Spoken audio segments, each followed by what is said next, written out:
Y'all ready? Yeah. Let's go. Come on. Tiger Rag Radio is on the air. Let's crank this thing up. We're statewide, breaking down the latest happenings with LSU athletics. This is us. Hear from the coaches, Our time is now with LSU basketball. the players, Having fun and we working, baby. That's it, the baby. recruits, One way or another, we're going to make history. and those who cover the Fighting Tigers of LSU and the SEC. LSU is the best job in football. It's 2 hours of nonstop LSU I talk. came here to win. We're going to win immediately. Tiger Rag Radio is brought to you by Cummins. Cummins creates power solutions that the world depends on. Louisiana Beef Industry Council, Boudreaux's Electrical Services, and Louisiana Farm Bureau Federation.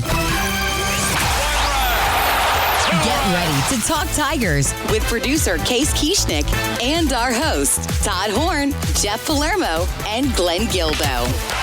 Players that are better people than they are players. This is Tiger Rag Radio. Back here on Tiger Rag Radio, Jeff Palermo along with the executive editor for Tiger Rag Magazine, Todd Horn, and Case Kieschnick is our producer tonight. Glenn Gilbo is at the Celebration of Life Memorial for Skip Burtman, and we got a lot to talk about here as we got some breaking news just as we are set to come on the air.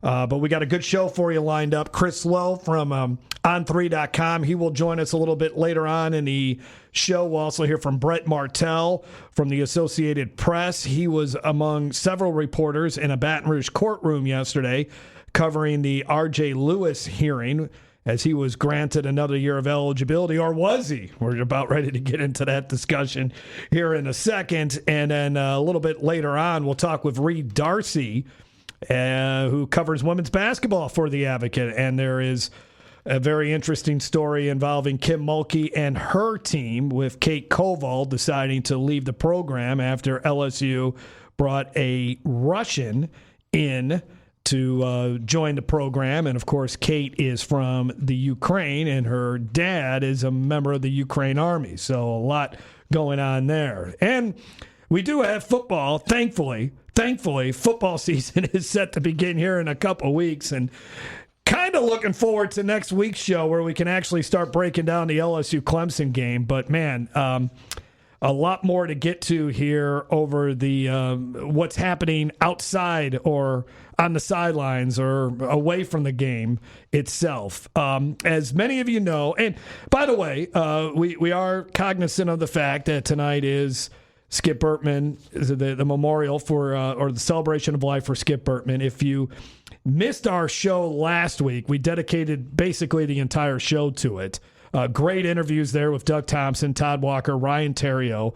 I strongly encourage you to go back, whether on YouTube or wherever you get your podcast, and listen to it. It's available on TigerRag.com. And available at TigerRag.com as well to listen to it. And we may, depending on how this show flows and what may or may not be said tonight during the memorial, we may try to incorporate that. But we certainly took our time last week honoring the man who meant so much to LSU, Baton Rouge, and the state of Louisiana. But getting to our breaking news, Todd, I think we're all pretty much up to date as far as what's been going on here. LSU has been bringing in professional players, Daquan Wright, Xavier Harris. These were two guys that were on NFL rosters just earlier this month, and now are committed to LSU, are set to sign at LSU if they have not signed already. And then R.J. Lewis, who signed 2 contracts with NBA teams. He was given another year of eligibility yesterday by Judge Ron Johnson. Well, today the SEC and really all the other leagues have come out with strong statements and policies regarding professionals playing in college athletics, or those athletes who were involved in American professional sports leagues. And I'll read what the policy is that the SEC, this just came out about 10 minutes ago. An SEC institution is not permitted to have an athlete on its roster who has previously declared for the NFL, NBA, or WNBA draft and did not appropriately withdraw. So that would be targeting R.J. Lewis for sure. signed a contract with an NFL or other professional football league, NBA G League, or WNBA or affiliate team, that would be targeting Daquan Wright and Xavier Harris. Been listed on an NFL or other professional football league, NBA G League, or WNBA or affiliate roster. The commissioner is authorized to enforce this expectation with penalties against member institutions. Now, we do not know what the penalties are. No response just yet from LSU. Again, this came out minutes ago, but in the beginning, there was already a previously scheduled meeting involving the SEC presidents and ADs in Birmingham, which started today and will go into tomorrow. So Wade Roos and Verge Osbury, we presume, are there, or whether they're... I got a feeling they're at the Assembly Center today. Yeah, they could be. Verge certainly could be there for sure, but they're supposed to be there. This is a pretty big meeting, regardless. I don't know if LSU cares. Well, okay, so that's where we're at this point. So based on this, R.J. Lewis, Daquan Wright, Xavier Harris, if they play, it could result in penalties for LSU. Yeah, that's what this says. Question, well, first of all, before we dig into it completely, I just want to say that I have, and you do too, about 20 pages of single-page spaced notes here that we were going to use as reference as we discuss this labyrinthal, detailed, sophisticated, complex, emotional subject. And just like John Steinbeck said in 1937, the best laid plans of mice and men often go awry. Well, we are having to play this off the cuff because, as you said 10 minutes ago, the SEC basically said it ain't happening. What's not happening? They're basically saying the temporary restraining orders, the TROs that were issued by the 19th Judicial District Court in Baton Rouge, freeing up 16 players. The session that took place in the same courtrooms in Baton Rouge yesterday for R.J. Lewis, none of those matter to the SEC, is what they're saying here. They're saying if you played pro sports at any level in America, at any level, for any length of time, whether you actually participated in competition or it was just practice, if you were compensated, if you were contracted at any level, you cannot play and be on a roster right now. So that eliminates, as you said, all three of those players, the two football players, as well as Lewis from the basketball team. My question is, what authority does the SEC have? What can they really do? Because what this whole question is, they're just a conference. They're not a league. They don't have real authority, and that's why they're in this situation to begin with. And that's why for the last 5 years, and certainly for the last 2 years, the state courts have been deciding the rules for the powerless, castrated NCAA. And now the Big Ten, the SEC, think that they don't like the way this feels. They don't like the way it tastes. They don't like the way it smells. And I'm with them. I don't like it either. But there are cases to be made that certain players made decisions because things were yanked out from under them in terms of rules, rule changes, opportunities. And those have only one place to be questioned and answered, and that is the courtroom.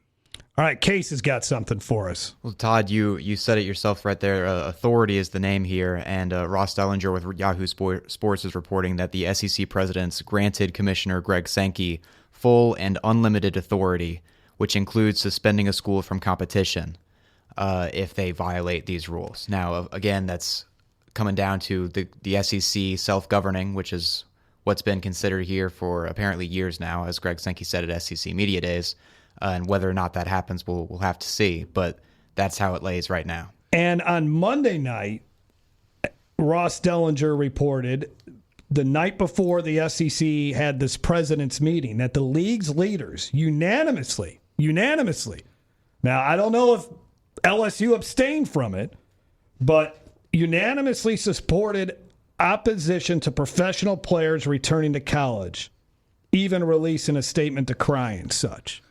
And I think that there's a lot of wordsmithing going on. So let me ask you this. I don't mean to throw you off your train of thought. That's okay. You do that all the time. Is Wade Roos going to turn around and tell Will Wade and Lane Kiffin these guys can't play? No, I don't know. I don't know the answer. I can't get in Wade Roos's head and determine what he or Virgil. Or is LSU going to go rogue? I think that what LSU is going to do, I think the biggest hint, in case I'd be interested to hear your thoughts on this too, but I think the biggest hint as to LSU, how LSU is going to react, is they're going to let this play out. They're going to let the laws, the rules, dictate what they do. Now, what this seems to me like, and what I mean by that, first of all, I'm jumping ahead, thinking too fast. If 10 days from now, there's another court case, another court situation, another court hearing, and the NCAA loses, the SEC has no authority over state law. All right? If that occurs in a state or an appellate court somewhere that is a district with multiple states and multiple jurisdictions in it, that carries a hell of a lot more weight than what the SEC or the Big Ten, or even if the NCAA were to say something, and we've learned that. So I think LSU is just going to wait. I think Lane Kiffin indicated that yesterday. We're just going to play it by the rule, whatever happens. Then what's the point of having conferences Yeah. if they can't So you're telling me the SEC, I'm going to pick out a simple rule.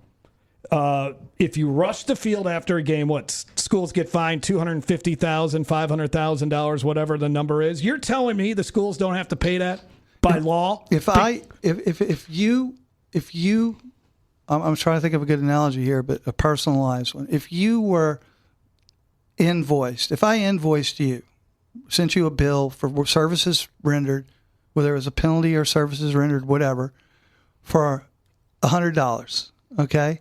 And then you took me to small claims court and you won the case, you wouldn't have to pay me. Okay. So schools all this time, when they were I'm just taking this particular rule because it's on the top of my head.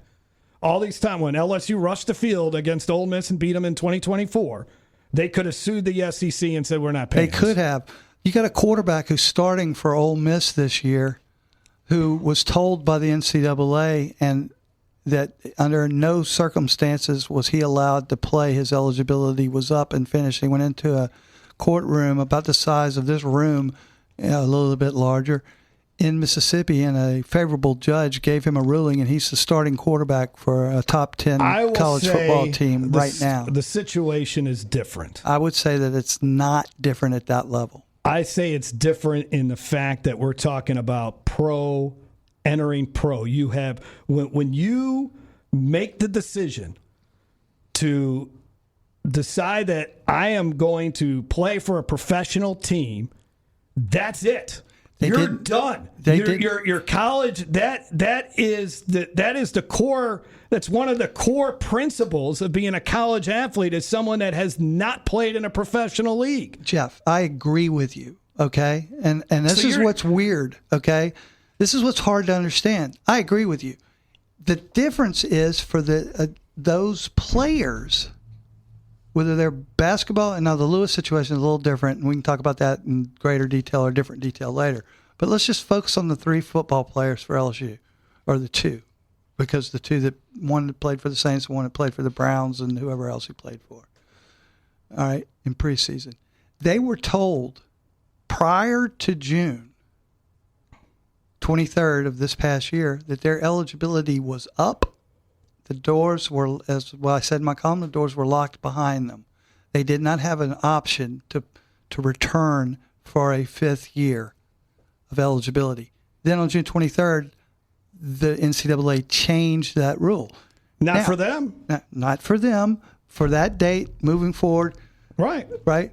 But just because they went pro, all right, because they had the opportunity to do so, all right, versus another person in their same 2022 starting class that didn't have that opportunity, Now they will be treated differently, as evidenced right here in these words. It doesn't say anything about the guy who left his eligibility and went and got an accounting job somewhere, or went and became a bank teller, or went and started in his engineering career.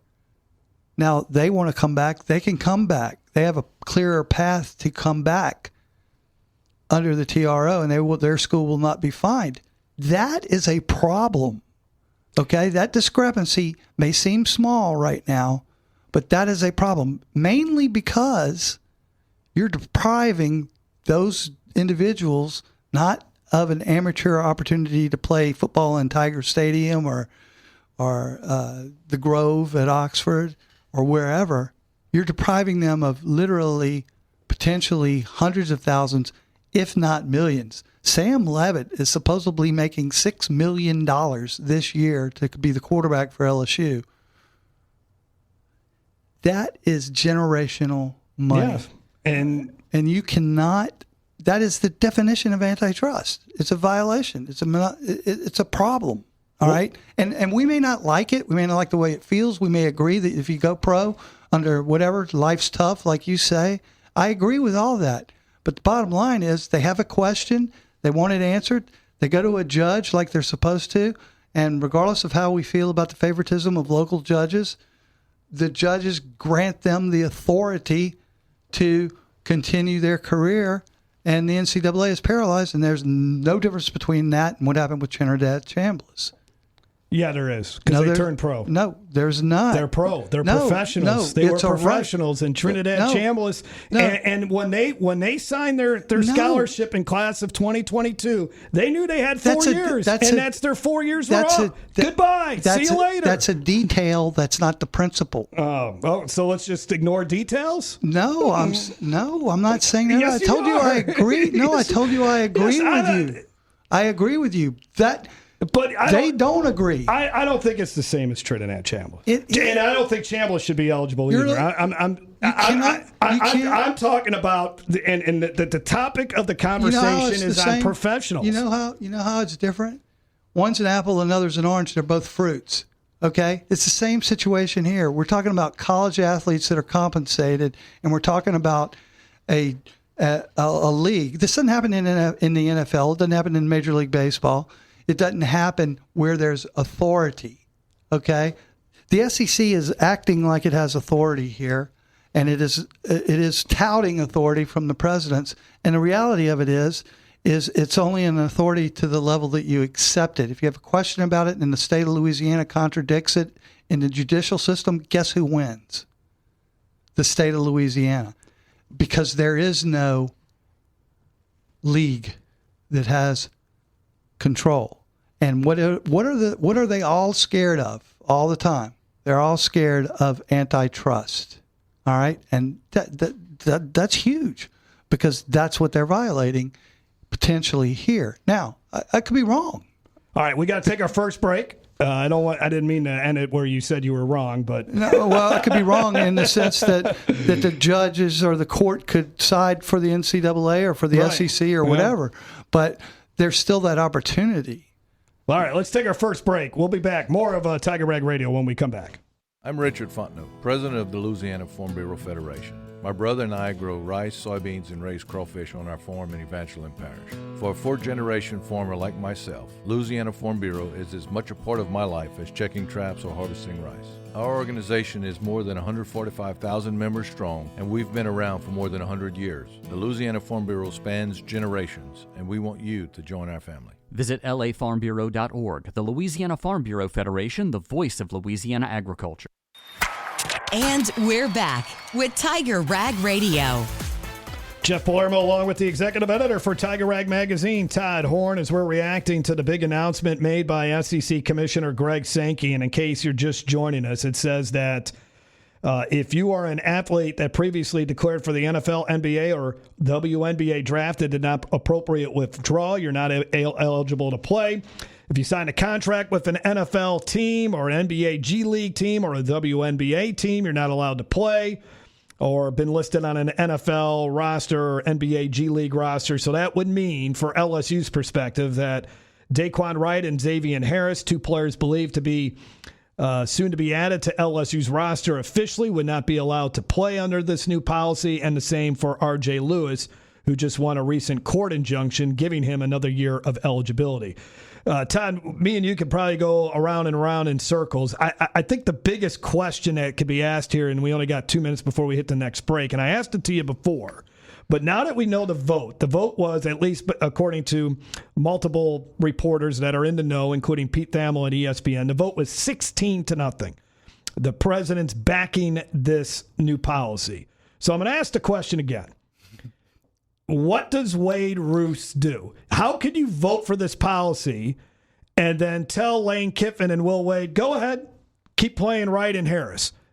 Will, R.J. Lewis is going to be your shooting guard this year. Go ahead, just do it.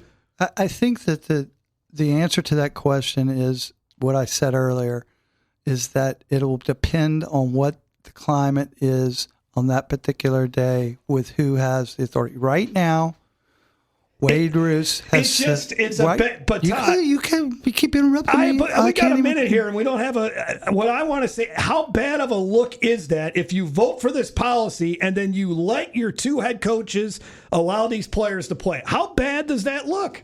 It may look horrible, but it's also following the rule. But the rule is the SEC. That's the rule. SEC rule, and the SEC rule may be in contradiction to the latest court ruling, and the latest court ruling. That's not a law. That's not a law. It's just the latest a ruling. Court ruling. You can appeal that ruling. The latest court ruling is always going to hold more until the law is in place. There is no law right now. It just looks That's bad. the biggest problem. There is no law. The SEC is not a government. I understand that. The SEC is a conference. But it just looks horrible. I didn't say it doesn't look horrible, and I didn't say I like it. I never did say that you liked it. We'll be back after this. Brett Martel from the AP will join us here on Tiger Rag Radio. The East Baton Rouge Parish Library believes that supporting the education of students is good for us all. That's why we provide access to live, in-person, online tutoring through Homework Louisiana. Make available free test preparation tools through Learning Express and Mometrics. Plus, reference tools for all ages. Get a library card. Get free education at ebrpl.com/homeworkhelp. Now more Tiger Rag Radio. All right, back here on Tiger Rag Radio, Jeff Palermo along with the executive editor for Tiger Rag Magazine, Todd Horn, and Case Kieschnick is our producer. Joining us now on the hotline here is Brett Martel. But before we get to Brett, we've been talking about, obviously, we're talking about the big news that just broke minutes before we got on the air here tonight, and that is saying the new SEC policy that if you've declared for the NFL, NBA, or WNBA draft and did not appropriately withdraw, you're not eligible to play. If you signed a contract with the NFL, the NBA, G League, or WNBA, you're not allowed to play. If you've been listed on an NFL or NBA, G League, or WNBA or affiliate roster, you're not allowed to play.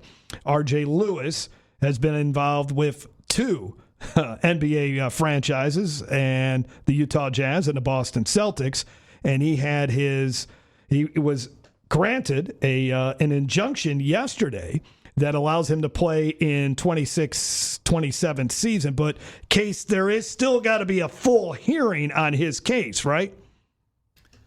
As far as the for R.J. Lewis? Yes. Or for for R.J. Lewis. Right, for R.J. Or is it for the other? Is it for the 16? The temporary restraining player. It's for the 33 players with the temporary right. restraining order issued by the 19th Judicial District. That temporary restraining order is just that, temporary. And it was issued for 10 days. And that expires, I believe, next Friday. Okay. Or this Friday, excuse me. And then on Monday, the 31st, the hearing in that case actually happens. So as of right now, disregarding any conference rules or what have you, those players can come back for that 10-day period, and then that hearing will actually decide their future. Okay. And that's the one that's going to involve Daquan Wright, Xavier Harris, and Junior Tuli Haumaka. All right, let's bring in Brett Martel, who was in the courtroom yesterday for the R.J. Lewis case. For the O.J. Simpson.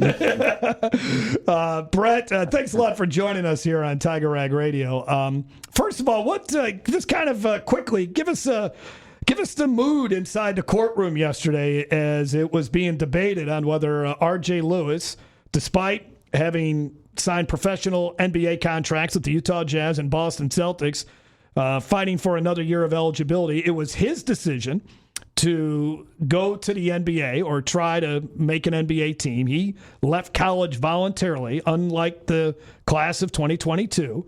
So give me your sense of just kind of what it was like inside the courtroom as the discussion and the debate and the arguments were being made. Well, I would say that Tony Clayton, a Baton Rouge area attorney, pretty well known, who represented R.J. Lewis Jr. He was very combative, kind of working in these little backhanded insults constantly of opposing counsel, and say, there was a guy from Nashville representing the NCAA, and he kept referring to him as the Nashville attorney. And I don't know how they do things in Tennessee, but here. We expect it to be another way. So they were certainly emotional in their arguments and trying to move the judge in that regard, and it seemed to be somewhat effective. And then, of course, in the gallery, there was the coaching staff. I mean, Will Wade was there, Stansbury was there, Johnny Jones was there. There were a couple of teammates that were there as well. Abdi Bashir was there. And I'm trying to remember the other one, but his name's eluding me at the moment. But anyway, so it was, and when the ruling came down, and it took a long time for the judge to explain his ruling, there were hugs all around, first between the two attorneys and R.J. Lewis, and then with the player and the coaching staff. And they were all, smiling widely in a very good mood. And it almost seemed like they were walking away from the courthouse to celebrate as I saw them kind of go around the corner while I was trying to talk to Tony Clayton about, what the next steps were. And obviously this was a preliminary, or temporary injunction as well. So, he would have been allowed to play in practice as long as, it took to reach a permanent ruling on that case, and it might have taken a long time because the attorneys for Luis had indicated that they had a lot of questions and a lot of discovery to go through before anything even got to trial. So, well, Brett, let me. I'm sorry. Go ahead. Go ahead. I just said all this is in doubt now with the SEC. Yeah, I know, and we'll get into that in just a second, but. I want to go back to yesterday because you were sitting there, I think it was roughly 5 hours. And forget about the legal filings and actually what happened just for a minute. But sitting in that courtroom with the atmosphere that you described, the players, the coaches, the Tony Clayton theatrics, if you will, the drama, when did you actually first get the feeling during that 5 hours that R.J. Luis was going to win, or did you? I had no idea what the judge was going to say until I think it was very suspenseful as he was going through his rationale for his ruling, because he wasn't being definitive in either direction. He was just talking about the questions he had. Maybe there's one point in the middle of his ruling where he said that, in the court's opinion, Luis had not actually played professional basketball. So that made me think, okay, he's leaning towards, siding with LSU and Luis here. But, then he talked about other questions in the case that were weighing heavily on him. And then right near the end of his ruling, he said that he also, I guess he was moved by this argument. I'm personally, to me, logically, I'm not sure how germane this argument was, but Luis's attorneys tried to make it clear that Luis was essentially advised to go to the NBA by by Patino, and wasn't really didn't really understand the that ramifications. he wouldn't be able to, that he wouldn't be able to come back to college. But he should have understood that. I knew that when I was 6 years old. I mean, come on. You're an exceptionally bright individual, Jeff, and we already know that. So it really. Come on, just think about it. Come on, man. I just think about it. He practices professionally. But that doesn't. Brett, it makes me want to. Brett, that's the movement. That's the argument that you think moved Judge Johnson the most, or you had alluded to one earlier, which was because he never played in an actual game. That was the argument, or do you think it was one? Right. I think it was mostly because he hadn't played in a game. So he was. So the judge was concerned that there was, a gray area there where, generally players, like in the NFL, they call them game checks, right? So, you haven't really provided the service to your employer as a pro athlete unless you've played in a game. Everything else is just kind of covering expenses. And, especially if the money is not significant, right? I mean, it's one thing if you get like a $10 million signing bonus and then say, well, he never played. But in this case, he was saying he received a grand total of $89,000 and basically went into debt because, he had an injury and he ended up having to cover his own medical expenses. And so, they were saying that he's kind of in a similar boat to a lot of the European professionals, the young guys that play on developmental teams in Europe, and they get paid, but it's basically just covering their expenses, and they have a different system over there. But then they end up getting sort of an exception to play in college here. And Luis even had two teammates on his St. John's team in the 24-25 season that were exactly that. They had played professionally in Europe, and then after that played for St. John's. And so, I think the judge, for a lot of reasons, felt like Luis was right to be, given his experience, very limited experience, having pro contracts and not getting a lot of money and essentially even going into debt, never playing in a game, and having had teammates who had also, played professionally and then ended up playing for St. John's, approved by the NCAA. I think the judge felt like that Luis had it could be understood if he was confused about, the permanent nature of a situation, as a pro versus, who might be ineligible to come back to college. And also I think the judge was, kind of looking at the current landscape we're in, where there's all kinds of legal challenges going on. Players trying to go back to college. So we're going to have to wrap up here in just a second. Hold on, Brett. Could you hold on for one more segment?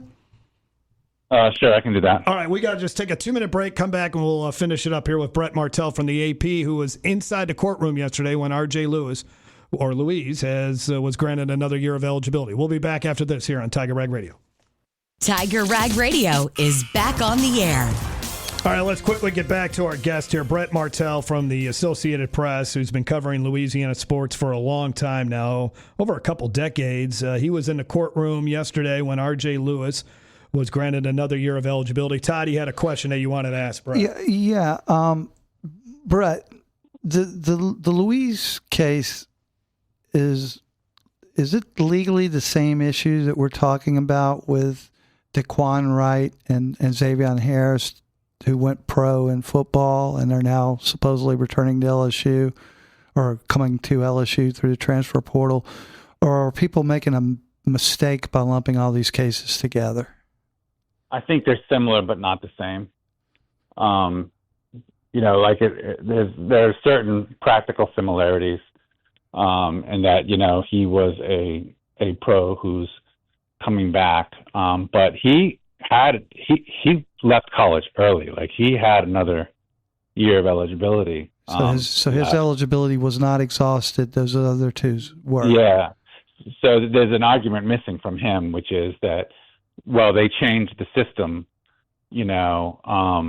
although he could theoretically make that argument and said, well, if I knew I was going to have 2 years left to play in college and get paid all that, what I can get paid in college instead of, taking a chance on going to the pros and getting cut, I would have definitely stayed in college. So he could make that argument, but he would have had to make it. They did not make that argument, really. I mean, I think it came up momentarily. There seemed to be like a passing reference to the 5 for 5 thing, and I think it was Tony Clayton's way. I think he brought it up, and it was his way of just making sure the judge was aware that there's all these cases going on, and they're all going the player's way. Right. Well, So, to that point, are these courts deciding who should be eligible, or are they really reacting to inconsistencies in how the NCAA is applying its own rules? Yeah, they're reacting to inconsistencies. They're not trying to decide who is eligible. They're trying to decide if the rules have been applied equitably to people, and if people have been denied opportunities that they might have taken had they, understood. Had they had all the information at the time they were forced to make a life-changing decision, essentially. So, well, Brett, the big question is what happens now that the SEC has issued this policy, and what's different about the SEC policy when it comes to professional athletes going pro and then coming back is that the SEC one is certainly directed at the R.J. Louise case, because it says previously declared for the NFL, NBA, or WNBA draft, which R.J. did. The Big Ten and the other leagues strictly go to football. So the SEC is certainly aware of the R.J. Louise situation. What do you think happens? This was a policy that was supported by every president or chancellor in the league, including Wade Roos. So what's your take on how this transpires from here? Well, I suspect that there could be lawsuits now naming the SEC as a defendant, depending on how desperate these guys are to try to come back and take advantage of college opportunities that were offered versus continuing to slog it out and, work out on their own and hope they can get and the NFL players, look, I covered the NFL since 2005, basically. Players go in and out of the league all the time. They get invited to workouts. They get on practice squads. Practice squad is actually not a bad living. It's like a six-figure living, but it's not what some of them might get to be a star player in college for an SEC team. So, but essentially, if they want it bad enough and the attorneys are willing to not, charge, take it on a contingency fee, essentially. Like, if you get the big college deal, then I get this amount. If you don't, then you don't have to pay as much. I don't really know how it's all going to work out, and that's up to the attorneys a lot to make it economical for the players to even accept these cases. But I think the attorneys love the exposure, right, because it promotes their brand as a lawyer. So I would expect to see, maybe some legal challenges to the SEC ruling, with the idea that it's not something that they would challenge going forward, but it's something they would challenge just this year because the SEC teams are competing in the NCAA, which just changed a rule, which, means that players, like, is the same argument they made before, might have made a different decision about whether to turn pro or not if they had known this rule was coming. And so that would be the basis for the lawsuit, I would imagine. But there's a lot that goes into it. It's another layer of resistance now against the players and their lawyers to getting back in college. Hey, Brett, this is Case. So let's say that lawsuit does get filed against the SEC by a player or a group of players, and they win that case. What's then to force an SEC school to enroll that player or sign that player to a team? Is there any way, what's the disconnect there between, okay, you win, you are eligible, but can't all of the SEC schools just agree we're not going to sign any former professional players? Yes, I guess they can, and then you'd have a situation where, just imagine though, think about how much money and political capital is invested in someone like Lane Kiffin, and I guess he could be fired for cause, and they wouldn't have to pay out his buyout if the president said, we agreed to this SEC rule and you signed them anyway. Maybe. So maybe he wouldn't go there.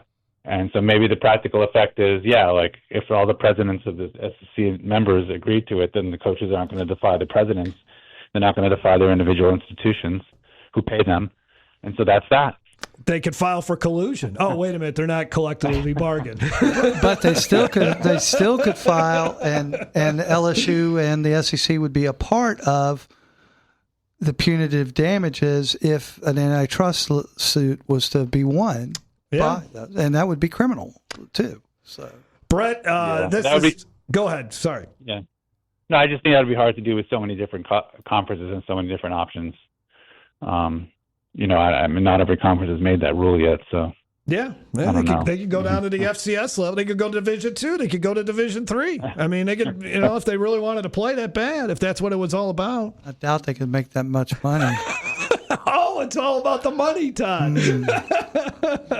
Brett, thanks a lot, man. We appreciate it. We'll have to check on you again later, but man, what a fascinating time for sure. Thanks for your time tonight.